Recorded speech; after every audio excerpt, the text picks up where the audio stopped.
그냥 가장 쉽게 설명을 드리자면 원료라고 생각하시면 될 것 같습니다. 우리 몸을 움직이거나 뭐 운동을 하는 데 있어서 원료가 필요한데, 탄수화물이 없으면 뭐 원료가 없기 때문에 결국에 가져다 쓰는 건 내 근육 안에 있는 에너지원을 가져다 써야 되기 때문에 결국에 단백질만 먹어서 되지 않는 뭐 근손실이 일어날 수 있다고 얘기를 하죠, 보통. 그것을 이제 단백질 섭취만으로는 충분히 우리가 보충을 할 수가 없기 때문에 탄수화물이 그만큼 중요한 거고, 우리가 단백질을 섭취하는 이유도 단백질이 우리 몸을 구성하는 기본 뭐 영양분이기 때문에 뭐 먹는 것도 맞겠지만, 일반인들이 운동선수들처럼 단백질을 잘 챙겨 먹을 수가 없기 때문에 뭐 끼니 사이에 먹는다든지 뭐 그렇게 하는 거 저는 제 회원분들한테 추천을 드리고 있고, 또 운동 목적에 따라서 먹는 보충제도 달라져야 한다고 생각을 합니다. 저 같은 경우에는 굉장히 마른 몸에서 지금 선수 되기까지 한 2-3년에 걸쳐서 게이너를 섭취를 해왔었고, 현재는 다이어트 시에는 이제 뭐 WPI 제품, WPC 제품 구분 없이 섭취하는 편인데, 게이너를 먹는 이유는 단백질과 탄수화물의 비율이 다른 일반 보충제에 비해서 탄수화물 비중이 높기 때문에 일반식을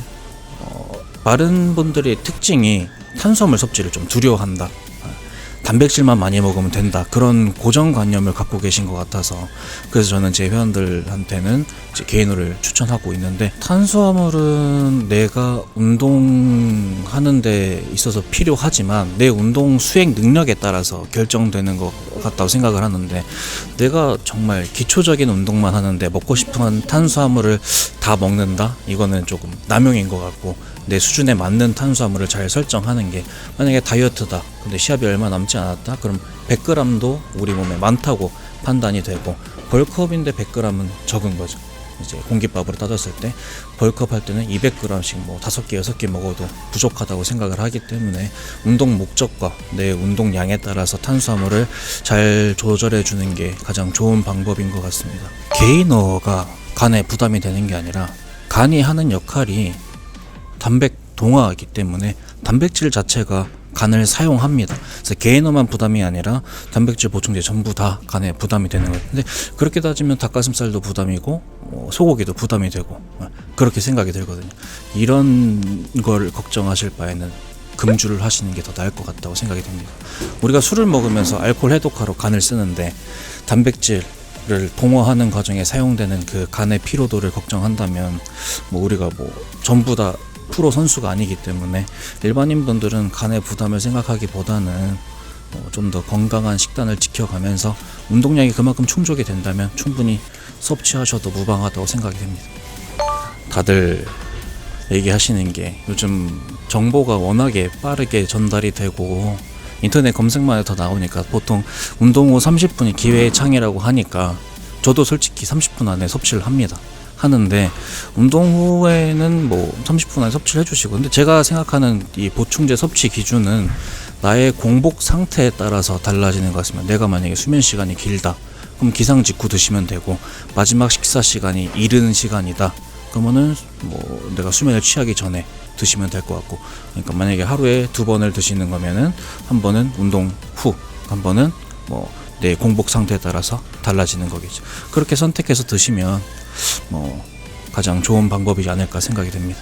틀린 말은 아니기 때문에 저는 보충제를 이렇게 많이 섭취하는 걸 추천하지는 않습니다. 저는 이제 여기 이 회사에서 요구하는 게 자연주의이기 때문에, 아무리 자연주의라고 해도 보충제보다는 일반식이 낫고, 일반식을 보충할 수 없을 때, 내가 식단을 챙겨 먹지 못할 때 대신해서 먹는 거면 상관이 없겠지만, 이 보충제로 끼니를 때운다, 그렇게 된 경우에는 물론 그게 이제 축적이 될 경우에 이상이 생길 수가 있겠죠. 근데 뭐 그렇게 생활을 뭐 몇 년을 지속을 하지 않는 이상은 큰 이상이 없다고 판단되니까, 그냥 가볍게, 횟수는 저는 많아도 3회 이상 넘기지 않습니다. 하루에 하루 최대 2-3회 정도. 시합 준비할 때도, 시합 준비할 때는 솔직히 운동 후 보충제 먹는 시간만 기다려지는데, 맛이 있으니까 우선 그 시간만 기다리는데, 그래도 또 먹고 싶어도 좀 참는 편입니다. 과하면 남용이라고 생각되기 때문에 그냥 딱 필요한 만큼만, 내가 쓴 만큼만 섭취하는 게 가장 좋다고 생각됩니다. 네, 많은 분들이 이 웨이 제품과 이 WPI 제품의 차이점을 궁금해 하시는데, 이 웨이 제품은 농축 유청 단백 90%, 분리 유청 단백 3%, WPI는 분리 유청 단백 93%. 자, 이 차이가 뭐냐면, 농축 유청 단백, 그러니까 우유의 유당 지방이 높은 상태로서 유지방 제품을 많이 섭취하지 못하십니까? 속이 안 좋으신 분들이나 뭐 화장실을 좀 자주 가신다는 분들은 유제품을 섭취를 그만큼 못한다는 뜻이니까, 그런 분들을 위해서 가공을 한 번 더 해서 단백질의 함량도 높이고 유지방이 줄어들었기 때문에 이 WPI 제품을 드시는 걸 권장해 드리고, 크게 그런 게 아니라면 웨이 제품을 드셔도 큰 상관이 없기 때문에, 내가 만약에 시합 준비를 한다 그럼 WPI가 맞고 평소에는 WPC 웨이 제품을 드셔도 무방할 것 같습니다. K 클래식 프로 선수가 추천하는 브라더 밀스, 이 제품은 확실히 가성비가 좋습니다. 좋기 때문에 크게 부담 가지 않는 선에서 충분히 드실 수 있고, 만약에 식단을 챙기질 못한다 그런 상황에서는 충분히 식단 대용으로 드실 수가 있으니까 저를 믿고 한번 드셔보시길 권장합니다. 맛이 있습니다. 제일 중요한 건 맛, 풀림.